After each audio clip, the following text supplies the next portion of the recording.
নমস্কাৰ সকলোকে। আজি ৰান্ধিম মই মৰিচা ঠাৰি চৰচৰি। আৰু এইখিনি বজাৰৰ পৰা আনিছিলো, পুৰা ফ্ৰেছ দেখিছে নহয়। এইখিনি এতিয়া মই ধুনীয়াকে বাছি ল'ম আৰু এইখন চব্জিখন ৰান্ধিম। আৰু এয়া চাওক, ঠাৰিখিনি মই ধুনীয়াকে চুচ গুচাই ভালদৰে ধুই ললো। আৰু মই চাইজটো এনেদৰে অকনমান দীঘলকে ৰাখিছো। আৰু এটা আলু এনেদৰে মই দীঘলকে কাটি লৈছো। লগতে এয়া লৈছো মই সৰিয়হ, বগা সৰিয়হ 2 চামুচ আৰু ৰঙা সৰিয়হ 1 চামুচ দি এইখিনি কিছু সময় তিয়াই ৰাখিছিলো। এতিয়া মই এইখিনি পেষ্ট কৰি ল'ম। মিক্সি বাতিটো সৰিয়হখিনি দি দিলো, লগতে দি দিছো কেইফুটামান নহৰু আৰু এডোখৰ আদা। এইখিনি এতিয়া ধুনীয়াকে মিহিকে এটা পেষ্ট কৰি ল'ম। গেছত কেৰাহীখন পাতি গৰম হোৱাত তাত তেল দি দিলো। তেল গৰম হোৱাত মই আধা চামুচ পাঁচফোৰণ দি দিছো, লগতে এটা পিঁয়াজ কাটি দি দিছো। এতিয়া পিঁয়াজখিনি কিছু সময় ভাজি লোৱাৰ পিছত ইয়াত দিছো নিমখ আৰু অকনমান হালধি। নিমখ হালধিখিনি ভালদৰে পিঁয়াজখিনিৰ লগত মিক্স কৰি ললো। আৰু এতিয়া ইয়াত মই দি দিছো কাটি ৰখা মৰিচাৰ ঠাৰিখিনি। ঠাৰিখিনি দিয়াৰ পিছত মই লগতে দি দিলো আলু। আৰু এতিয়া ঠাৰিখিনি আৰু আলুখিনি পিঁয়াজখিনিৰ লগত ভালদৰে এবাৰ মিক্স কৰি লৈছো। এতিয়া মই ইয়াত দি দিছো 1 চামুচ জিৰা গুৰি আৰু 1 চামুচ জলকীয়া গুৰি। এতিয়া এইখিনি ভালদৰে এবাৰ মিক্স কৰি লৈছো। আৰু এতিয়া ঢাকন দি কিছু সময় এইখিনি মই ভাজি থাকিম। এয়া চাওক, কিছু সময় ভাজি লোৱাৰ পিছত এইখিনি এনেধৰণৰ হৈছে, মানে ঠাৰিখিনি কিছু সিজি গৈছে।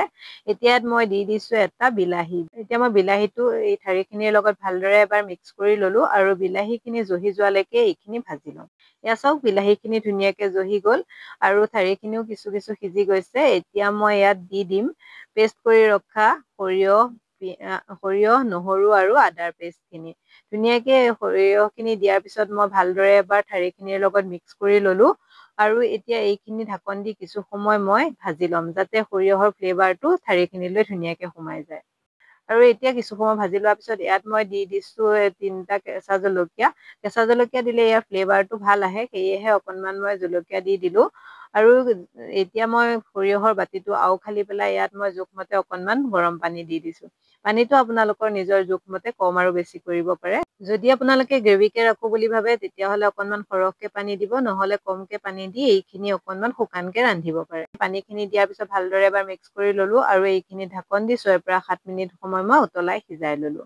এতিয়া চাওক, 6 পৰা 7 মিনিট সময় সিজি যোৱাৰ পিছত এইখিনি অকনমান ডাঠ হৈ আহিছে। আৰু এনেকুৱাতে ৰাখিলেই হ'ব, যাতে ঠাণ্ডা হৈ গলে আৰু অকনমান শুহি যাব। এতিয়া মই গেছৰ ফ্লেমটো অফ কৰি দিলো। আৰু মোৰ এয়া মৰিচা ঠাৰি চৰচৰিকণ ৰেডি হৈ গল। আৰু এই মৰিচা ঠাৰি চৰচৰিকণ খাবলৈ খুবেই ভাল লাগে। যদি আপোনালোকে ইয়াত মাছৰ মাথা বা মাছো ব্যৱহাৰ কৰিব পাৰে, কিন্তু মই মাছ একো ব্যৱহাৰ নকৰাকে ৰান্ধিছো। এনেকেও খাবলৈ খুবেই সোৱাদ হয়। শেষত মোৰ আজি মৰিচা ঠাৰি ৰেচিপিটো কেনে পালে কমেন্ট এটা কৰি জনাবলৈ নাপাহৰিব। যদি ভাল পালে লাইক, কমেন্ট আৰু শ্বেয়াৰ কৰি দিব। যিসকলে প্ৰথমবাৰৰ বাবে মোৰ চেনেলটো চাইছে, প্লিজ চেনেলটো ছাবস্ক্ৰাইব কৰি দিব। আকৌ লগ পাম নতুন এটা ৰেচিপি ভিডিঅ'ৰ সৈতে। তেতিয়ালৈকে ভালে থাকক, সুস্থ থাকক। আজিলৈ বাই বাই।